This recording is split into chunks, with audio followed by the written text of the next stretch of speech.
নানা ক্ষেতের ফসল খাইয়া ইঁদুর করতে গিয়া পালাইছে, সেই খবরে দেশের মানুষ আনন্দে গান গাইতাছে।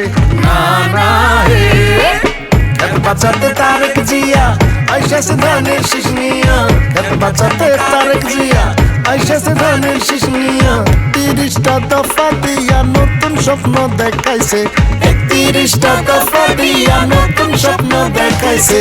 হে নানা ক্ষেতের ফসল খাইয়া ইঁদুর করতে গিয়া পালাইছে, তাই দেশের মানুষ আনন্দে গান গাইতাছে, তাই দেশের মানুষ আনন্দে গান গাইতাছে, তাই দেশের মানুষ আনন্দে গান গাইতাছে।